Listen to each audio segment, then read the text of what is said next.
Bienvenidos a Agitando Ideas, un podcast que es una invitación a imaginar, compartir y construir algo distinto, empezando por nosotros, pero sin quedarnos ahí.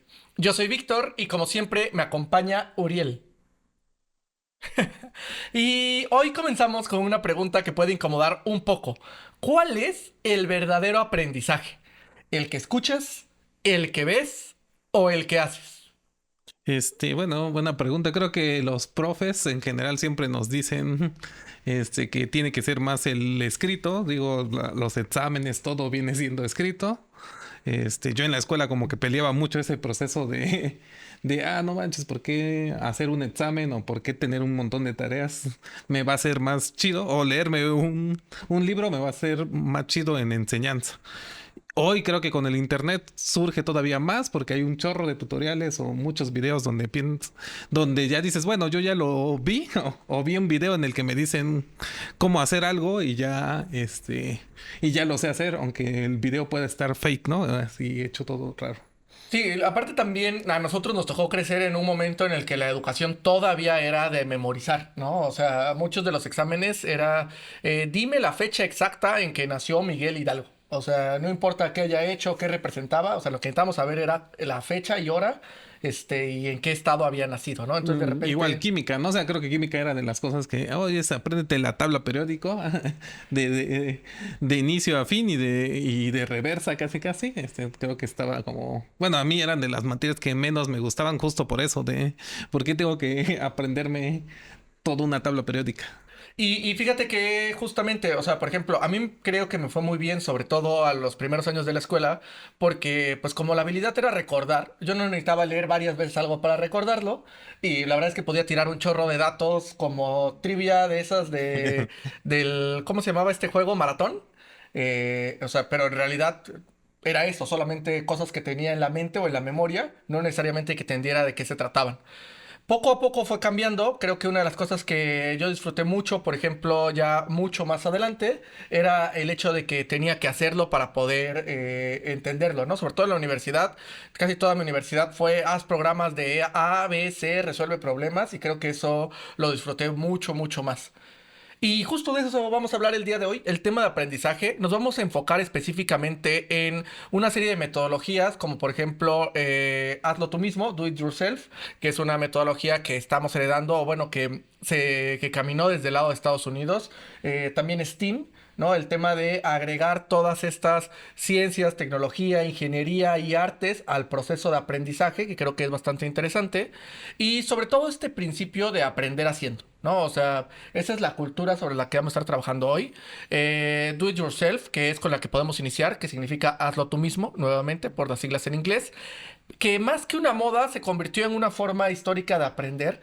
Aquí en México, donde lo veíamos, todos los que en algún momento los mandaron de vete con el mecánico a ver qué aprendes, oye, vete con el señor de la carpintería a ver si por lo menos sacas una silla. Eso es do it yourself para fines muy mexicanos, ¿no?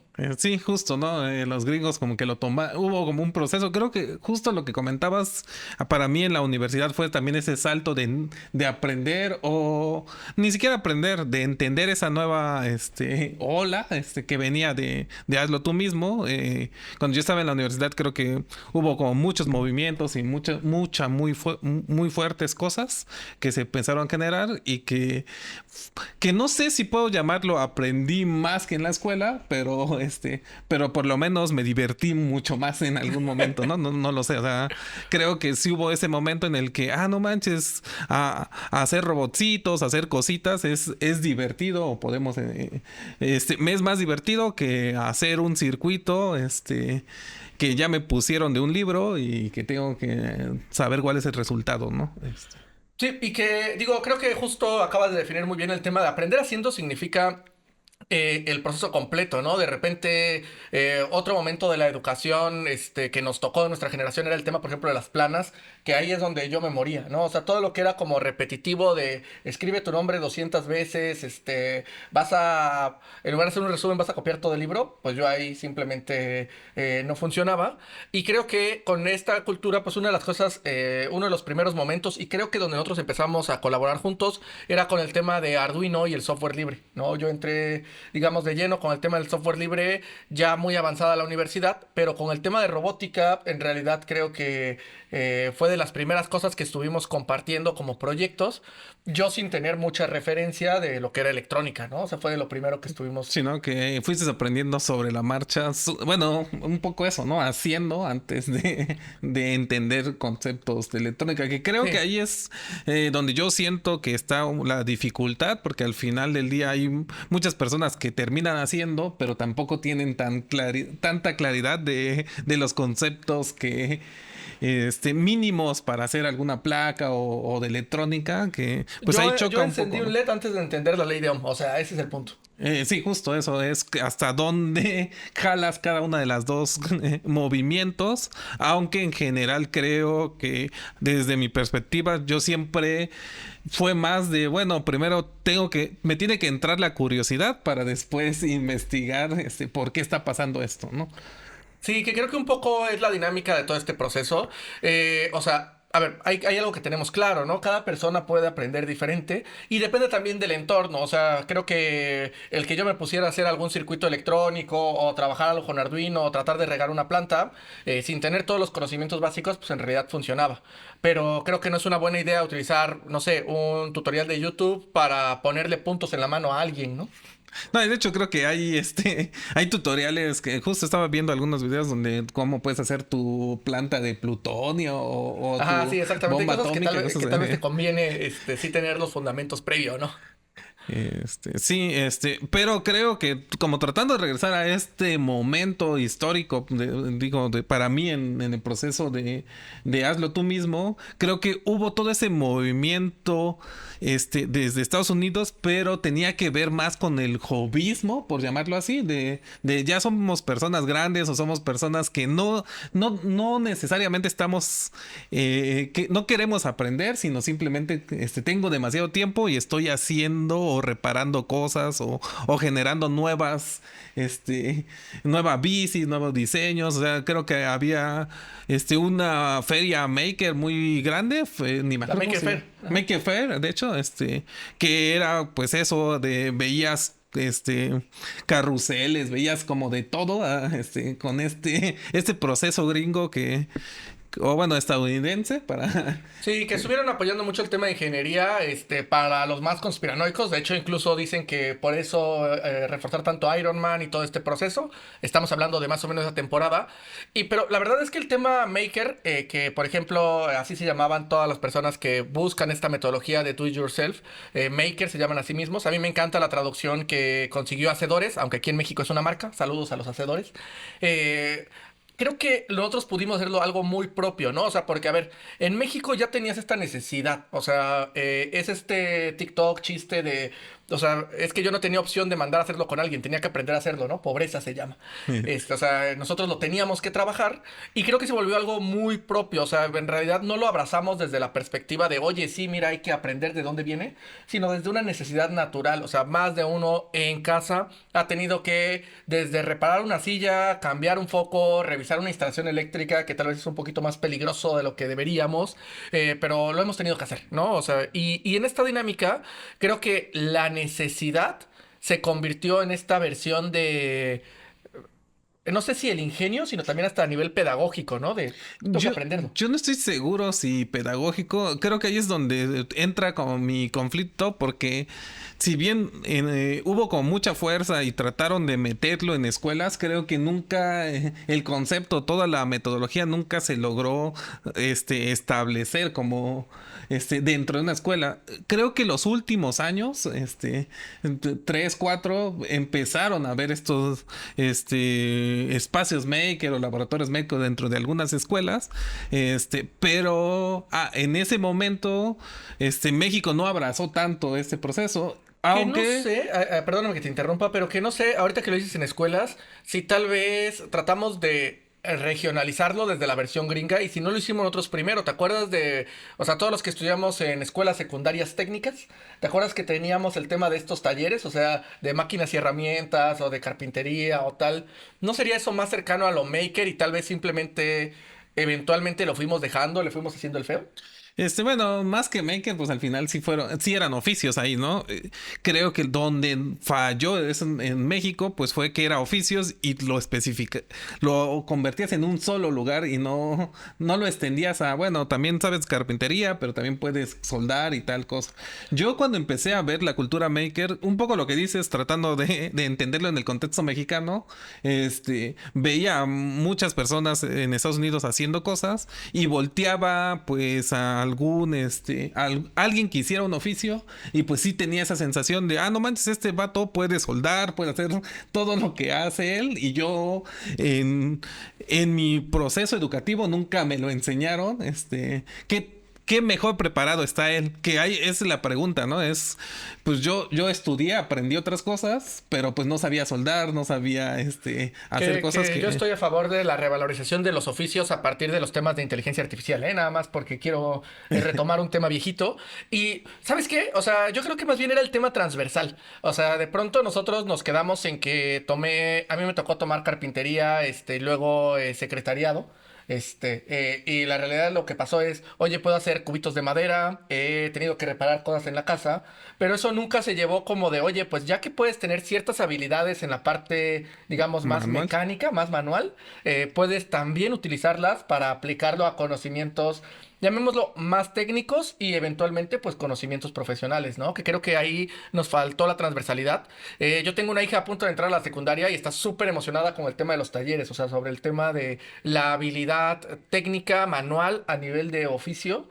Tal vez tenemos ahí una oportunidad de poder revalorizar, ¿no? Acabamos de resolver la educación en México, Uriel, creo que eso es Sí, lo que yo estoy aterrizando. tú sí sabes. Porque, a ver, a nosotros, ¿qué sí nos ha tocado ver? El tema de cómo incursionó la robótica mexicana y todo este ingenio real a la hora de empezar a participar en algunos proyectos, actividades. O sea, nosotros vimos a los primeros equipos mexicanos cuando llegaron a competencias internacionales.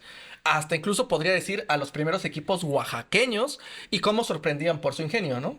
Bueno, en general México, ¿no? Creo que cuando empezamos a trabajar en Robomatres, en este caso, pues México no era tan bien visto en algunos otros lugares. No sé si tan bien visto, no Pues se no éramos presenciaba. invitado tradicional, ¿no? O Exactamente, sea, no estábamos dentro de esos concursos cuando empezaron a ir jóvenes, pues sí había como este proceso de, oye, este robot que trae peluche o que trae como cosas ahí raras, pues la otras, culturas pues decían, oye, ¿por qué están generando ese tipo de cosas, no? Creo que hay dos, tres robots que se salieron de ese molde como normal, por este ingenio mexicano, ¿no? sí, que de pronto, a ver, ¿qué es el ingenio mexicano? Pensamiento lateral, ¿no? O sea, hoy podemos saber que es la capacidad de poder resolver desde un pensamiento no lineal, sino llevando otra dinámica. Por ejemplo, ¿te acuerdas del minisumo que para que estuviera equilibrado utilizaba monedas de 10 pesos? Sí, de hecho, digo, después se volvió tan famoso o como un mito, por llamarlo así, que hasta empezó a vender Se venden los chasis ahora. chasis con que tenían el espacio para la moneda, pero en su momento, creo que era un mundial en Rumania, pues creo que le faltaba peso, o sea, estaban viendo que cuando estaban compitiendo, pues no llegaba al peso y pues lo empujaban más y fue, ¿cómo hago más pesado mi robot? Y pues empezó a meter monedas, ¿no? En el proceso. Ajá, le ponía monedas de 10 pesos, se volvió todo un mito hoy por hoy. De hecho, el minisumo es un pequeño carrito para que se den una idea y para mantenerlo equilibrado y mantenerlo en el peso correcto, como los boxeadores, O sea, si estás más por para que... debajo, si estás por debajo, vas a perder. Necesitas mantener como los 500 gramos que se necesitan, lo equilibraban con monedas de 10 pesos. O sea, ese tipo de cosas y ese ingenio nos estamos refiriendo, ¿no? ¿Tú crees que en este tipo de contextos, Uri, se aprende más, digamos, dentro de esta dinámica de robótica, dentro de esta dinámica de los talleres que acabamos de platicar de secundaria, que en la educación o en la clase tradicional? Es complicado, justo lo que venimos como platicando, creo que es complicado en el aspecto de, no sé si lo aprendes más o por lo menos aprendes. Creo que ahí tendríamos que ir como aterrizando el proceso, creo que todavía falta esa transversalidad que platicas, ese proceso en el que, bueno, ya hiciste algo, ahora llévalo a la parte teórica, o empiézalo A a, armar, ¿no? a- Que de hecho esta transversalidad que dice, bueno, no es mía, ¿eh? O sea, solamente no la acabo de inventar. Probablemente si alguien quiere, Sí. podría, pero no. De hecho, el movimiento Maker llevó a un modelo educativo que hoy conocemos como STEAM. O sea, ya como tal, STEAM habla de esa transversalidad por las siglas en inglés, nuevamente. O sea, hablamos de ciencia, tecnología, ingeniería, artes y manufactura. No la voy a decir en inglés, porque Y claramente no la voy... matemáticas, ¿no? Perdón, matemáticas, Sí. estoy en el... Porque a nivel manufactura, pues tenemos que llevar todo eso como en lugar de materias separadas, herramientas disponibles para poder construir, vamos a llamar soluciones. O sea, no necesariamente tienes que estar en el área, digamos, de robótica o en un área totalmente de manufactura, sino que realmente puedes estar hablando de, oye, dentro de lo que te dediques, pues poder utilizar todas estas habilidades que de hecho tuviste que haber desarrollado durante la escuela para poder encontrar otro tipo de soluciones. Es el clásico de, oye, ¿por qué no he usado el trinomio cuadrado perfecto? Bueno, pues probablemente porque ni siquiera sabes cuándo utilizar el trinomio cuadrado perfecto, ¿no? Yo tengo la historia siempre de que pude calcular el área de un polígono no de lados desiguales, que De era en un terreno, ¿no? de un terreno. Ah, sí, sí, sí. Y fui fan. O sea, ¿qué te Y digo? fue, ahora sí utilicé, Ah, sí, claro que hay una fórmula matemática para calcular el área de polígonos de, ¿cómo se llaman? Polígonos de lados no iguales. no No tengo me idea. acuerdo, pero justo es el ejemplo. O sea, conocimiento aplicado, no necesariamente completa con todas las bases, pero lo suficiente para que lo puedan utilizar en su carrera y su día a día. Sí, yo en ese tema de la pregunta, para ir cerrando sobre esa parte, creo que tenemos que tampoco idealizar el movimiento maker o el proceso de hacer. Creo que hay personas que van a aprender más haciendo que leyendo, pero también hay científicos y otras personas que les gusta leer y, y pues cada quien agarra ese camino. En algún momento, como cultura mexicana, creo que tenemos este valor de empezar desde los oficios o desde el proceso manual, poder trabajarlo y llevarlo hacia un lado educativo. Creo que es el proceso STEAM que hoy en día siento algunas escuelas ya lo están tomando, ¿no? Sí, y que, a ver, creo que lo acabas de plantear bien. O sea, no se trata de un tema de error o de solamente decir, oye, ¿sabes qué? Es que tiene que ser de esta manera o de otra manera, ¿no? Porque de hecho, incluso. El tema de toda la metodología de hazlo tú mismo, toda la metodología STEAM, promueve el tema de equivocarse, o sea, que forma parte de la dinámica del aprendizaje. O sea, no, creo que uno de los puntos importantes aquí es que el enfoque tradicional y todavía las escuelas, pues, digamos, castigan muy fuerte el equivocarte o el no terminar el proyecto o el no tener el resultado final esperado, ¿no? O sea, de repente, creo que nosotros mismos hemos platicado algunas ferias de ciencia, pues es que necesitas traer un proyecto que funcione y que sirva. O Eh, una y, metodología muy clara ajá. Y de repente, pues a veces desdeñamos todo el proceso de aprendizaje, aun cuando tu tesis o tu elemento, tu proyecto o tu producto, pues no sea realmente funcional.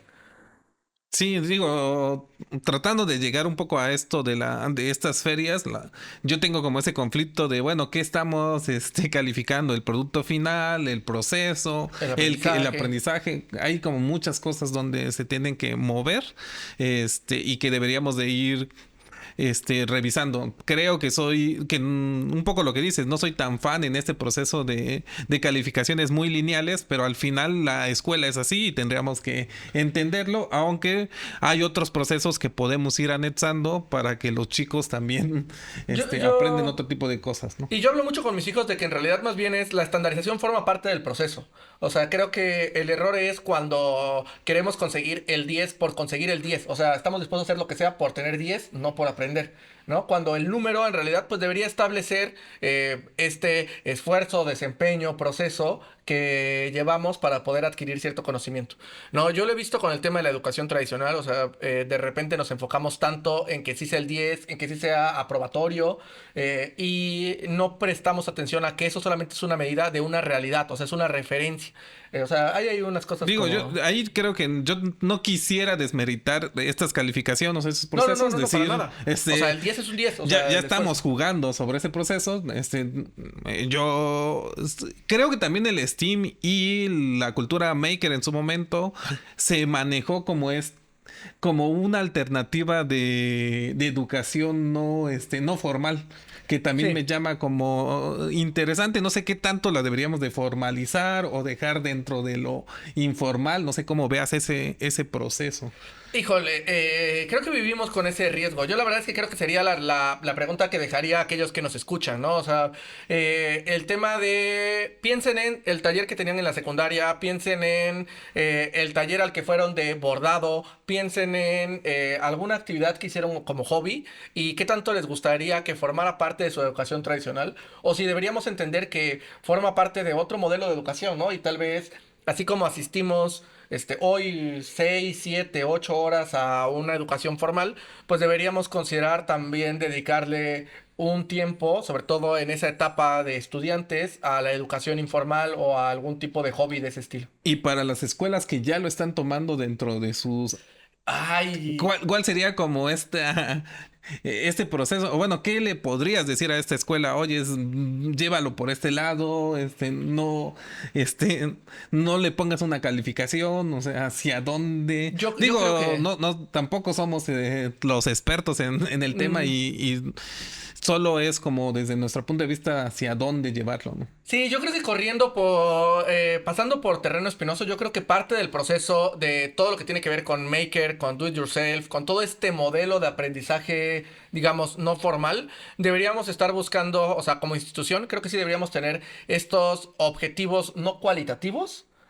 Y casarnos con ellos. O sea, por ejemplo, si es que obtengan la habilidad de poder colorear sin salirse de la línea, o sea, que ese es, o sea, casarte por ahí. Y entiendo que no va a ser para todos y que tal vez también, incluso si tú disfrutas algo tan simple como colorear, pues vas a tener que buscar cuál es la escuela que te funciona a ti, porque no aprendemos igual, que era como empezábamos, algunos escuchando, algunos viendo, algunos haciendo. Pienso que la mayoría, de hecho, es haciendo, solo que lo hemos desdeñado un poquito, o sea, creo que ahí vamos a encontrar un punto muy importante.